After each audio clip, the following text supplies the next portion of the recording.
Hello friends. So this is a look in the dark chapter 11, Bandit Country, and this is the third part of that chapter. And Danny and Carol are both sitting talking to their interrogator. The other guys have gone off to check them out. And Sean, chief interrogator really, has raised the question of whether the cause that the IRA are fighting for is a just cause, which he believes it to be. Danny didn't want to speak. Carol did though. Aye, Sean, you have a just cause. Trouble is, so do a lot of other people, and murder and mayhem rather than producing justice just add to the injustice. I do recognise that you've had the courage of your convictions, but I honestly believe that fighting for rights and freedoms with bombs and bullets is like the fire brigade hosing down burning buildings with petrol. Perhaps we could get them at that, Sean grinned. So what do you think, Danny? I think an Englishman would need to know a lot more about Ireland before he started expressing opinions about that. Well, I can't argue with that, but you're still part of the problem. You vote for a government that rules part of my country. Sean snapped the words out. The way the words were spoken reminded Carol of the way the Irish band called the Dubliners sang the nationalist song Skibbereen. Danny had to speak now. If he was going to be shot, he would like this man to know where he stood first. I know, Sean, that Britain has not always treated Ireland as it should. Maybe Britain is responsible, but I'm not. How's that then? Carol knew that even in these circumstances she was going to enjoy her husband's line of reasoning. She was praying, though, that it would not be his gallows speech. Danny began by getting back to his beloved birds. Just before you invited us to take tea with you, we were watching a hen harrier. It has a nest and it's very near to the border. It's not conscious of flying into the north or the south of Ireland. It just hunts along both sides of the borderland. It carries no identification, and its ancestors were here before Carol's and even before yours. Long before any humans, it is part of Ireland's rich natural heritage, and if it finds its food on both sides of the border, maybe we can all learn a lesson from it. Aye, that the border is not part of our heritage and shouldn't be there. OK, Sean, let's imagine your folk have your united Ireland. Danny had almost forgotten their current position. Would you still recognise other people's borders? France and Germany, Canada and the United States? Sure I would. They're all entitled to their own lands too.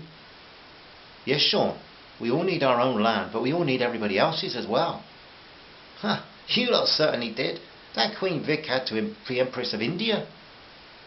What I mean is that it's one world, it's got one ecology. Take the Irish Sea as an example. We won't let you do that, Dan, it's ours. Sean enjoyed Carol's joke. Funny, thought Carol, how humour lifts the tension between people. She apologised for interrupting and asked Danny to continue. Well, if some North European country none of us has ever been to pollutes the North Sea with some deadly chemicals and it drifts down into the Irish Sea, it will affect Britain and Ireland. Sinn Féin campaign against pollution? Good. It's not just pollution though, is it? It's everything. The gun-happy people of southern Europe kill more and more swallows. How many will make it back to those farms of Donegal this year? Who said we're in Donegal? I'm guessing, Sean. Danny was interested in this red-haired gunman, now he'd removed his mask. Would you like to see Ireland in the summer without any swallows? Sean shook his head. I'd miss them more than the broads anyway. His religious joke was acknowledged by Carol with a laugh. Harriers I don't know about, but I remember an old uncle of mine who used to farm near Bray lifting me up as a wee lad to show me wee baby swallows in the nest.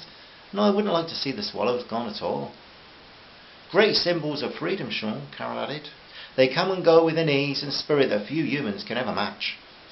Danny continued his line of reasoning, and Sean knew their story was true because their passion for the birds and the natural world was like his for Ireland and the Irish. You see, Sean, I love Ireland too. It's a beautiful land with so much that's unique and precious. Aye, it's a country worth fighting for and no mistake. Well, we're fighting for it too, Carol and I, but not on a political level, but on an environmental one. You risk your life for your country, well, we're risking our necks too, but not only for Ireland. It's what happens all round the earth that threatens your land and mine the most. If nations were to start worrying about these things, there might be less injustice and less strife. Oh aye, like Prince Philip, World Life Fund and Huntsman. Danny and Carol resisted getting into that one. Carol laughed and Danny waited thinking that he'd said enough, wanting a response. Listen, Danny Green, Sean pointed out the window. Through those curtains there are some miles of rolling hills and mountains, and then it's the great Atlantic Ocean. Your air comes that way and so does ours. I don't hate the Brits, and I don't dance with joy when a Brit gets shot. I just want my country free and Irish. And I want to you prods, Carol, but you lot want to be Brits, but want some of the best Irish land to farm on. You're Irish, but you don't know it. If I believe in freedom of religion, I don't care if my neighbours are moon worshippers as long as they're Irish, or behave like guests in my country if they're not, if they're from somewhere else. No offence meant to you, Carol. Oh, that sums you all up. The Irish, you mean. Danny was laughing at the irony. If your lads come back and find we've lied, you're going to shoot us, but you don't want to offend Carol in the meantime. Aye, Danny, you're right. We, the Irish, both British Irish and the happy to be Irish, live in a world of paradox and contradiction. But Carol's people would probably say Protestants cannot get on in the Republic of Ireland. But if they were to look in the town of Monaghan, they'd find plenty of Protestant businesses doing just fine. Carol was finding the ropes a bit annoying and shuffled restlessly. However, she wanted to add to her husband's argument. Maybe, Sean, but we want freedom for all the citizens of the world, and all the wild creatures too. Would you annoy you if all the tigers were gone? They're a bit rare in Ireland now. Do you know a peregrine falcon, Sean? She found it hard to talk with gestures. Is it the boy that hovers? That's the kestrel. Well, they're all the same to me. The peregrine is a magnificent bird that dives on its prey at tremendous speed and from great height. Oh, we could do with that boy in one of our units. Sean was not being serious now. Danny tried again. There's a loch in County Down and a quarry near to it. Once Carol and I watched as a pair of peregrine falcons cooperated to feed their fledgling family. She soared upwards, circling fast and gaining height till just a small speck in the blue sky. He flew out across the loch and separated off one of the 3 wood pigeons coming across the loch. The pigeons flew off in panic, but the female hunter came down like a missile in a few seconds. After the impact, the pigeon knew nothing, and soon the parent falcons were back at the ledge on the quarry face feeding 2 hungry chicks. Would you like to lose that magnificent bird from Ireland? So who protects the pigeons? Sean was asking a serious question again. Ireland has so many pigeons it could afford to let the Irish peregrine feed their babies. Carol knew that her brothers shot wood pigeon often, but the numbers on the farm continued to be about the same. DDT and various other chemicals used as pesticides nearly did for the peregrines, Sean, but campaigners struggled for changes and now at last their numbers are on the increase again. So Sean, as you contemplate your 32 county, is that right, Carol?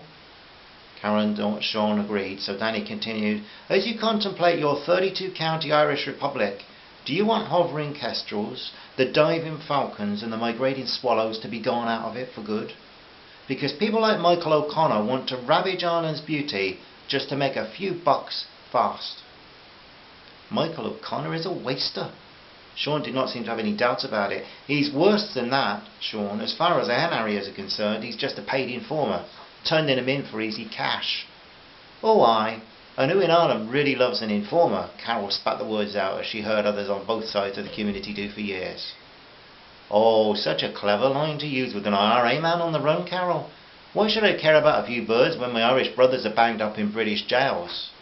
Because this is a problem that will never be solved by bombs and bullets. Ireland's problems will be solved by not be solved by bombs and bullets. One day when we all catch ourselves and we'll have to sit down and talk without guns under the table. Sean was more serious now than before. Do you think I want to live like this? So, there it is. Nationalism, patriotism, Irish, British, Irish, Northern Irish, Southern Irish, and then the whole world's environment and the ravages upon it and the way they damage every country. Quite a debate going on between these people. What's going to happen when the men come back though? Keep listening, my friends. Keep listening. Love and peace to one and all. Bye for now. Bye bye.